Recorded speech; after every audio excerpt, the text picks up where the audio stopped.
Hello, today on Into the Terminal, we're going to cover creating an NFS server and mounting it with NFS clients.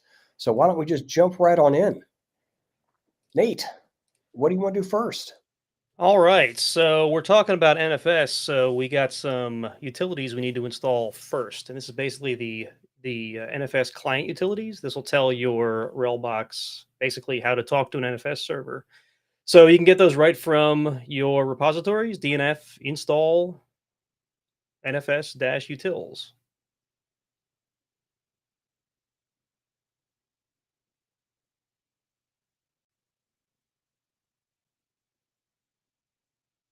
You can see it brings in a bunch of dependencies and whatnot. All right, so once that's installed, then we actually need to start up the service and some dependent services, right? So first of all, you want to do systemctl enable -- now. We'll tell it to also start it when you enable it. And we need the fs-server service, right? And then the RPC bind. RPC bind is a sort of supporting service that translates RPC calls into calls that the system can actually understand. So an important thing to also have enabled and started. All right, and then we can check the status of it, make sure it started. Scott's already in the process there. Good job. All right, so we can see it's active, right? So Yep. finished NFS. So yeah, all right, so we're good to go there. Green text. We like green text, right? All right, so now there's there's some SE Linux work we can do here to make our lives a little bit easier. So there's an SE Linux Boolean, NFS export all RW. Yeah, so set setsebool.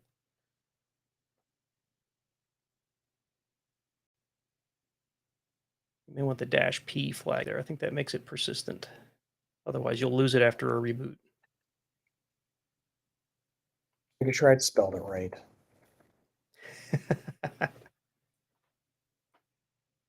Yeah, I didn't spell it right.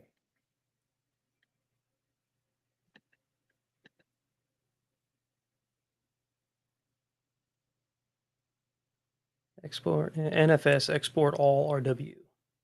NFS export all. Yeah, can't you just copy and paste? Come on, Scott. NFS _ export all RW. There you go. All right, now we can't have a network service without allowing it in the firewall as well, right? So we're going to do firewall-cmd -- add -service equals NFS -- permanent. And that'll tell it to add it to the config so that when you start up firewall D, it'll automatically do it. And then firewall-cmd -- reload will tell it to take the written config and actually load it into the running firewall.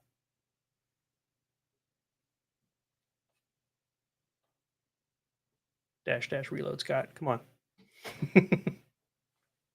Oh, it's not enough coffee today, Nate. Yeah. Well, you've been a busy guy. It's okay. All right, and now, so that actually starts up the service, so it's ready to do things. Now we actually have to tell it what to share, right? Everything needs configuration. In the case of NFS, that's in the etc exports file. It's just a flat text file, tells us what directories to export and what permissions to export them with. So let's see, we're going to export /mount /mnt and star open parenthesis RW close parenthesis. Now, what does that mean? That means any host gets read write on mount, and we can talk a little more about that later. But that's essentially a very easy way to get something shared with almost no restrictions.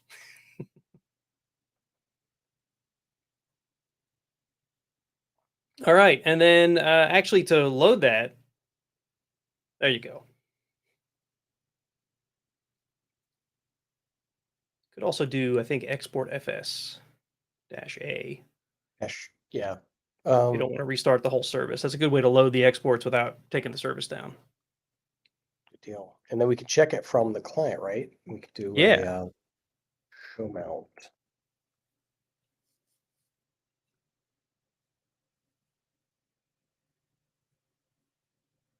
So from the client, we've connected to the server, which I called a server. Shocking. and it pulled back that list of available exports. So we can see that /mnt from the server is available to all clients. There you go. All right. So why don't we transition to the deeper dive? In the deeper dive, we're going to be talking about mounting that NFS resource on the client, how to persistently do it. We'll also talk a little bit about common NFS versions, version 3 and version 4, and a little bit of the customizations that you can do with them. And then maybe we'll spend some time talking about some options as well for how you might want to prepare and share those NFS exports. See you after the transition. All right.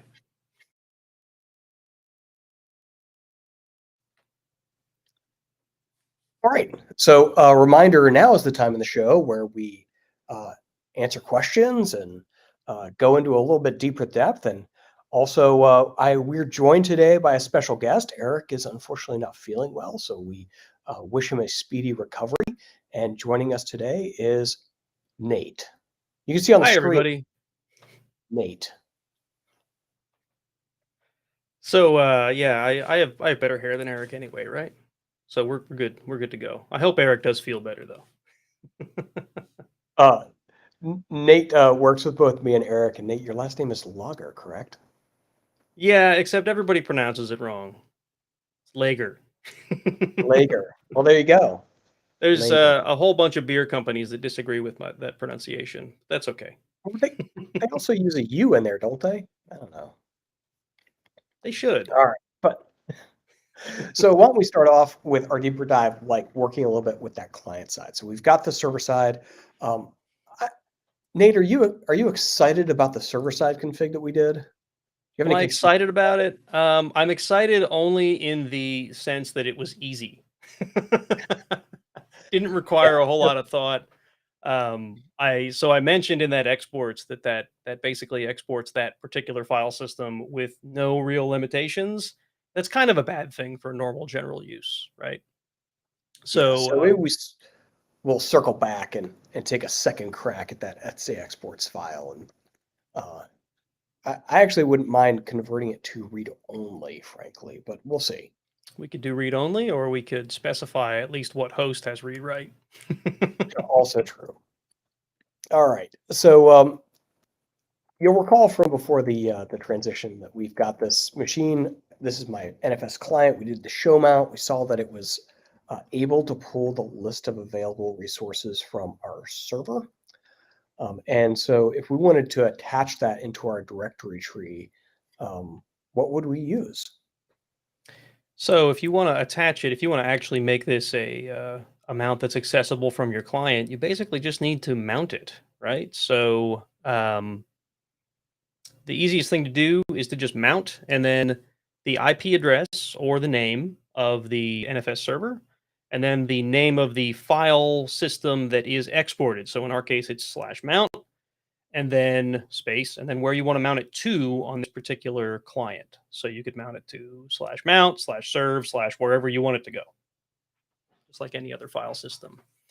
And now if you went to serve, or actually if you just did like a df-h or a mount, it should tell you it's got it mounted. There you go, server /mount. 18 gig of raw, unadulterated storage at our disposal. And then we can do things like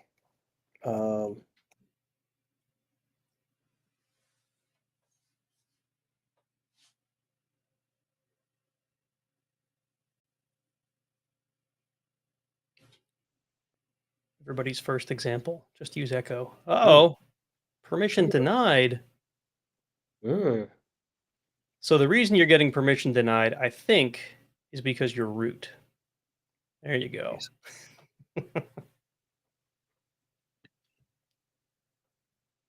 NFS has a built-in permission limitation that root on the client system is denied access unless you tell it otherwise. So that is the default, right? Root squash is the default, but I don't know if that's our problem. Let's go back over to our server real quick. Live I think that troubleshooting. might be our problem. Is that it's owned by root and no one else can write to it. So this brings about a whole other discussion about how NFS permissions work. I don't know if we have time to dive into that today. All But right. NFS will basically translate the IDs of the host server to its mount or to its exports, right? So you have to have matching UIDs and whatnot. Oh, and I see Tony is and Cluster D Kid are both laughing at the 777 for sure, for sure. But we also, let's not forget that we shared it to all IP addresses read write. So like, how bad is 777 really in It's this just par example? for I the think we're course bad. now, right? Yeah. We've set the precedent. I don't care. Just make it work. Just All make it. right. So we can see here in our client side that file was created. And if we go Yep. over to the server, all right, we can see the file was created. And if we are on our server, we can also take a look at it. Right, so it actually has the right content in it. Yep. So maybe we should do a slightly better thing than 777. That might not be a bad idea. So what we'll I mean, need though is the ID of the non-root user that you had on your client machine. So if you hop back to your client machine and just do an ID. Oh, if it's the same on this box, then there you go. All it's the right. same on So all the boxes. all right, UID 1000, and that makes it easier for NFS permissions because if the IDs match, it's a lot less confusion. So I actually don't know that we want to change the owner of MNT to be non-root, but what we might do is change the group owner to be something non-root. That So we I'll could do, that. or we could make a subdirectory, if that works out better. Yeah. Well, but we'd still have to, yeah, we could then take away permissions for MNT and then limit them underneath in their subdirectory if you want. Right. I think we need to have a staff I meeting to mean, talk about the proper permissions on our file systems before we can properly implement this project.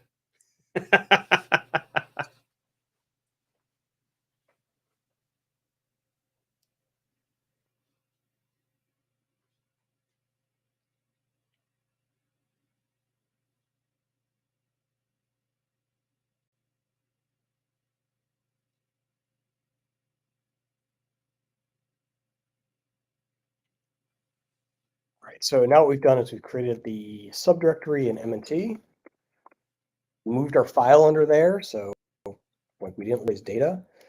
And then now let's go ahead and reverse that 777 permission. And then to group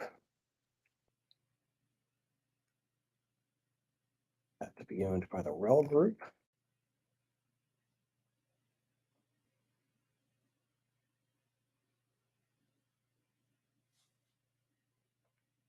Okay, so this should make I've succumbed to the great amount of chat peer pressure, and now everyone should be much happier that we're not 777, right? But to verify that this is still working correctly, okay. Okay, now you should see a nice subdirectory here called, what was it, client one you called it? Yep. There you go. And in there, you should be able to write as the RHEL user.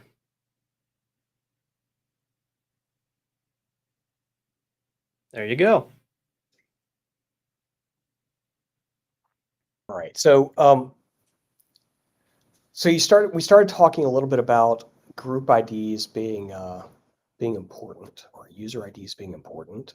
So I want to go a little bit further into that bit, Nate, and talk about why that's important. Okay. So, I mean, it's important because the IDs across all of your infrastructure either need to match or you need to be able to somehow synchronize them across the infrastructure, right? So you could have remote users through like a LDAP or identity domain or something. That gets a little more complicated. Or on your server, you can just ignore that the IDs don't line up and use the user ID, right? So if you have user ID 1234, it doesn't have to exist on the server. You can just map it in the permissions by using the ID number. But that gets confusing. It's a lot easier if you can make your identities match. Yeah, and so realize that everything, not everything, that's a pretty big absolute. Many things in Linux don't care about the name, right? They care about the identifying number that goes with it. So Right. everybody has a UID, everybody has a GID that's a number that goes with their user and group. And what happens is to make things more user-friendly, tools like LS, for example, will take a user ID that's stored on the file's metadata and look that up against something like Etsy password or maybe an LDAP database or other places, and then we'll substitute in the resulting name that goes with that ID number, right? So if we actually Right. looked at the metadata of our file, it would just be the user ID and group ID that owns it. Right. Well, with NFS, we are relying on the setup of a client system and a different server system, right? And realize that, let's say we're using LS again. When you run LS on the client system, it's looking up that user ID to username mapping using the client side's configuration files. Same is true for the server, right? If you do an ls-l on the server side, it's going to use the configuration files present on the server to try and make that ID to name mapping. And if the two different sides retrieve different data, that's going to cause a problem. Or Right. one of the things I've more commonly seen is that the NFS server doesn't have all the IDs mapped. And so on the server side, you'll just see a bunch of files owned by user and group IDs. But on the client side machines, it'll actually show up with the correct names because those users exist on the clients, but they were never defined on the server. And this gets So to be a complete nightmare if you have a large enough deployment and you don't have IDs that are somehow shared, right? well, and what gets even more crazy is when, like on our systems here, the RHEL user is always user 1001. Hmm. But what if there's another user on another system named Joe that is also user ID 1001? Well, when that person mounts this file share, they're user 1001 and they're treated as user 1001 by the server, even though it's actually a different user account compared to all the other boxes that are mapping to this NFS share. So Nate, what would be your recommendation for how to best handle these changes in user IDs or the potential to have user IDs across all different clients is weird, different numbers? So I think the best solution I would come up with would be to share the IDs using some sort of an external directory. No? Do you have another option? When you say external directory, you're talking about a LDAP? Either LDAP or identity management like Red Hat IDM, for example. Or heck, if you've got a Windows domain, you could use that. Yeah, so I think any of those is a great option. So that you have basically one source of truth for all your user credentials across your organization. And that way, when they log into any of the client systems, the actual thing that's being used is this central authentication server for assigning their ID and name and groups and other stuff. And that will keep the insanity at the NFS layer to a minimum because now at least you're using a central database of information that's across your entire organization. I suppose you could just rsync the group and password file amongst all your systems. I mean, back in the day, we would do that stuff, right? And we also had NIS, if you Yep. remember that. NIS, yeah. Yep. Yeah. So like this is not a unique to us problem. This has been around for decades, literally decades. No, for a long time, all of the standards or all of the documentation that told you how to deploy NFS also said you have to deploy NIS along with it because it becomes very untenable very quickly if you don't have IDs shared. Yeah. And I noticed that Tony Harris said that we should use UID for everyone. Yep. Um, Everybody I should have think UID he's saying, 0. Solves the yeah, problem. but originally when I read that, I was like, oh, Tony, with NFS root squash, oh, that's going to be fun. So one thing we didn't touch on because we dove into the identity thing is the mount that you performed there is effectively temporary. That'll live as long as the server does, but it doesn't come back at a reboot, right? Also true, because I So we ran need the to mount fix command that. anyway. All right, fine. So in the audience, who knows how we make a mount permanent, or at least automatically mounted at boot time, right? We're going to throw it in the FS tab. Yeah. So this is where we identify all of the devices that should be accumulated together to make our file system structure. You could see that we're referencing a couple of these devices by UUID that are existing in this file. But for NFS, what's our device name? So just like in the mount command, that's the funny thing about fstab is you basically just extrapolate the mount command into a writable file here, right? So server name : / export path, and then the place you want it to mount to. So /serve.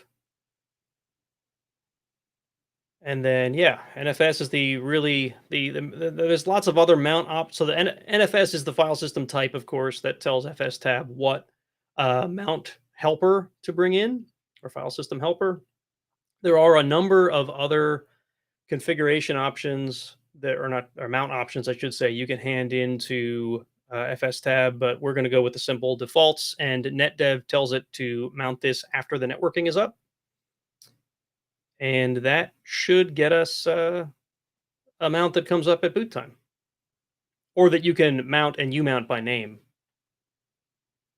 Yeah. And well, one of the defaults is auto, so it should be automatically mounted at boot time, Right. thanks to us using defaults. And then the last two fields there that I put zeros in, that is the FSCK order and the dump flag. Sorry, it's dump flag first and FSCK order is the second one. So if you call the dump command to make a backup with the right options, you can have it read the etc fstab file and figure out what file system need to be backed up.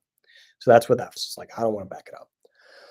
The other is FSCK order. So in the event of a system crash, we're going to run the file system check command against file systems. 0 says don't check this one. As a client of the NFS server, that's probably appropriate because we don't need to be file system checking someone else's stuff.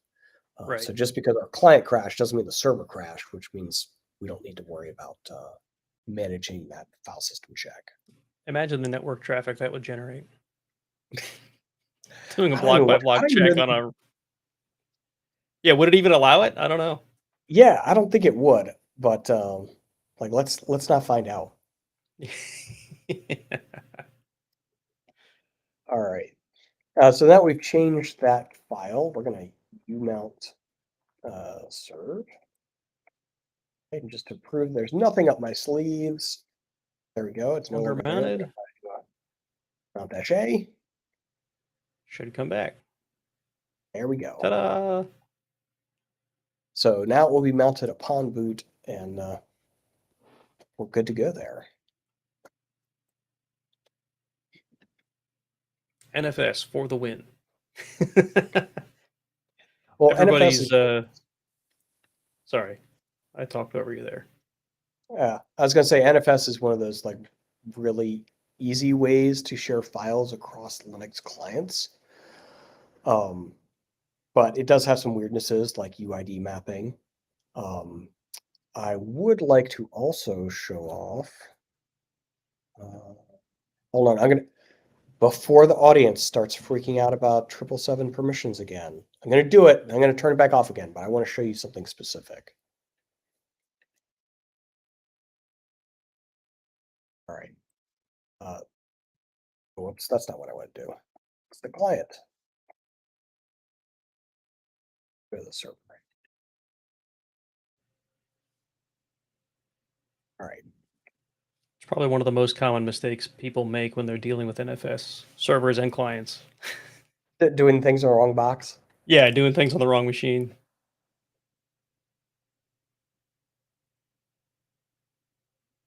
So I went and added full rewrite permissions to all users on all boxes. So I could show this example.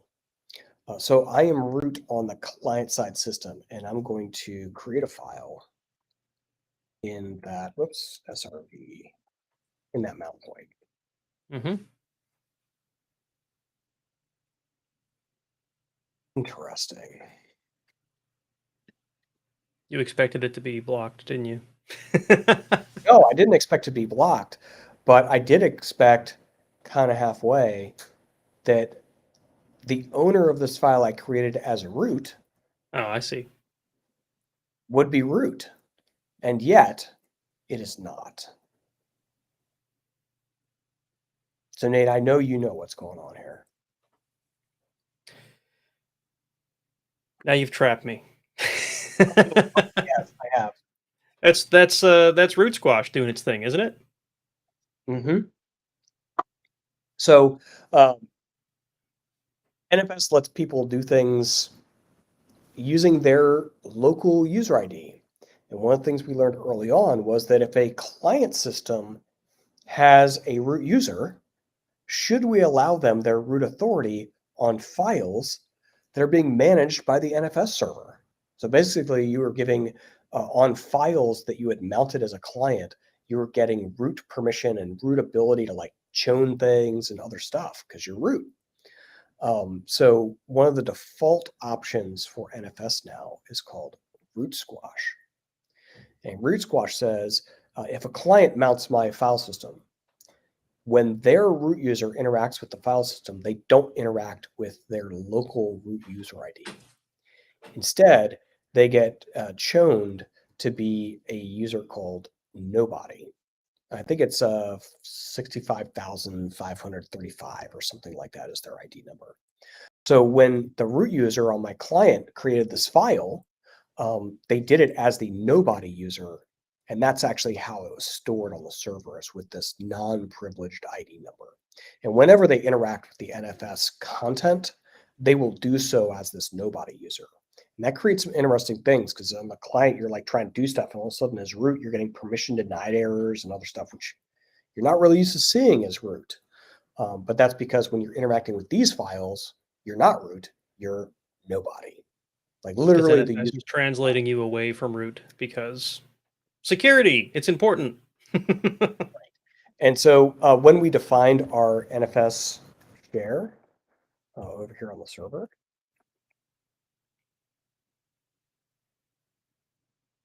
we just said read write, and it turns out that one of the options that you got by default is this one, root squash. Mhm. That's what causes that translation to occur. Now you can disable that, right? I mean, you could. So we could add the no root squash. Because this is Linux and you get all the tools you can possibly have to destroy whatever it is that you want. Yeah, even the total ones. All right, so if we do a exportfs, exportfs. Yeah, there's a T there. There you go. Yeah. All right.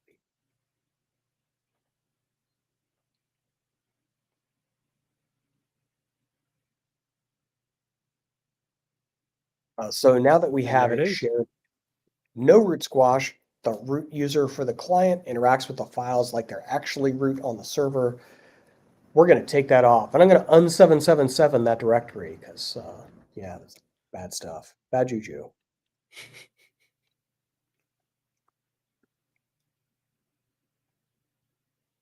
Great.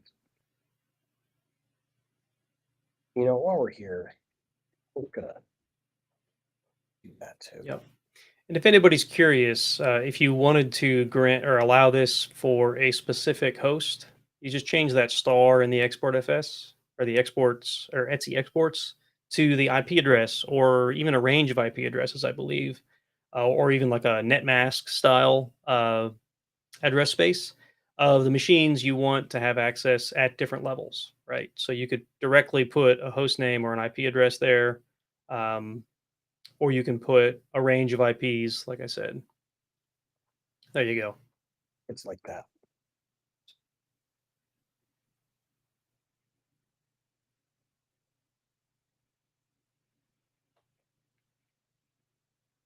Oh, maybe it's space separated. I always put them on separate lines. I think there's a way to specify several on the same line, though. There you go. All right, so now over here, we do showmount -e on server. So we still see that mount is available, but thanks to our permissions, it's available for this person read write, right? So if I become RHEL,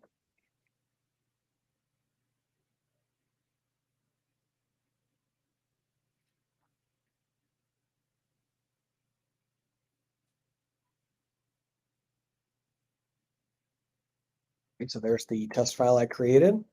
But if I go to my other client over here,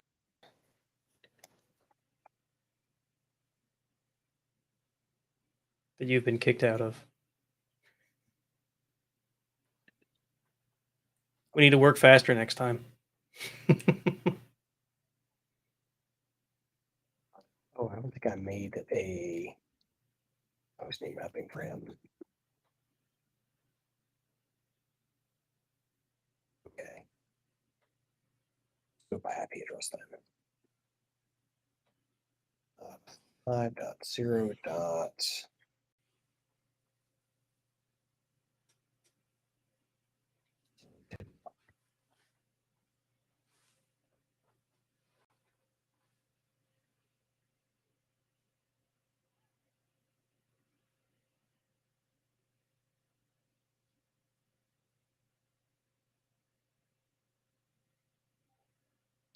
Oh, I don't have the NFS utility. We didn't put the tools on this one.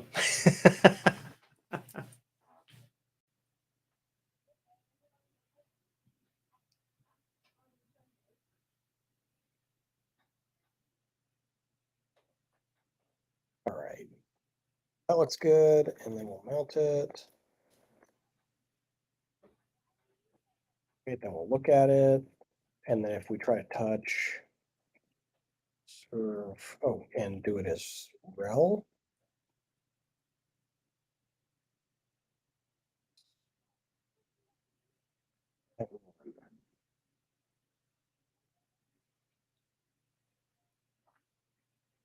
Right, that doesn't work because notice it says it's a read-only file system.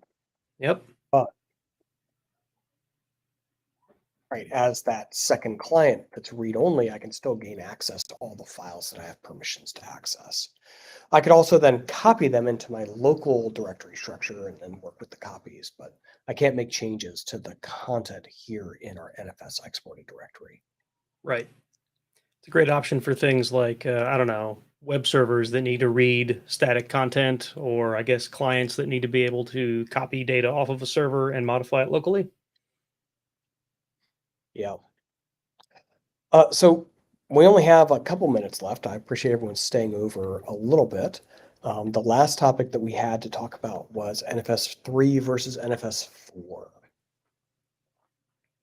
So the big thing I know of with NFS v4 is it supports encryption. Supports encryption, also supports, I forget what the technology is actually called, but it'll do like multi-channel writes and reads. So that if you have a network that has several paths to a destination, it can actually utilize those several paths. Can't talk today, to get to the destination, right? So if you have a high performance situation going on where you have a diverse network, it can try to find the best path to get to the server. It's kind of the biggest feature I know of. That's not called multipath, is it? I don't think it's actually called multipath. Multipath is like there's a specific NFS term for what that's called. Okay. Multipath is a different thing that will allow you to mount blocks over either fiber channel or TCP networks, like iSCSI, over several paths like that. That if a path fails, it'll fail over to the other one. But that's not quite an NFS technology. Yeah. So yeah, the big one for me was the security ones, right? So you could Right. do encryption of your data point to point. It uses Kerberos to share credentials between the hosts. And that's like way deeper than what we can get into here on into the terminal, because you have to Yeah. set up your Kerberos principals and share them across your hosts and a variety of other setup things before you can then start encrypting that data. Also, I found that non-Linux clients, so like storage arrays that offer NFS, they often do not support the encryption, or they won't support all the different levels of encryption. Some will do some, but not others. Right. So NFS version 3 is plain text, and actually the version 4 that we're using today was also sending all this data in plain text across the network, because we didn't do any of the point-to-point encryption options for it. Right. It's also important to note that depending on your requirements, 4 isn't always better than 3, which is why we still give you the option, not just for backward compatibility, but there are cases where 3 can perform faster than 4. So, you're going to want to research these, both protocols and their features and their performance, if you're planning on deploying this. Yeah, and you can specify on the client side what version you want to use as a mount Right. option. Right. And that also includes things like encryption. So there's like intermediate encryption or fully Kerberized encryption. And so on the client side, you reference that in your mounts or your mount options that you would put somewhere like Etsy exports. Let me try that again. Etsy fstab, to then tell the server how you want to communicate with them. Right. All right. So Nate, any parting thoughts or words of wisdom on NFS before we close it out today? NFS is a great technology to for just about anyone to stand up a file server and share data for lots of different situations. You can even, I've done work where you can mount NFS shares directly inside of a container, right, and make things a little more portable. It's great that it's right there at your fingertips, no extra cost. Yeah, and my one other word of caution would be on when you're in that situation like we were early in the show, where everyone gets it read-write. What happens when multiple clients are writing to the same file at the same time? Like there's some zaniness that happens with that. So Yeah. if you are having multiple clients mount your file systems, read-only is safe because they're just looking at the data, they can't change it. When you're doing writable data, now you have to be a lot more concerned about who's given access to write that data, so that if you're writing at the same time or there happens to be a conflict, you can end up with corrupt files or very weird content if you're not careful. Right. All right, well, Nate, thanks for riding along with me today on Into the Terminal. Absolutely. Anytime. We will talk to you all next week. Thanks, everybody. Everybody have a good one.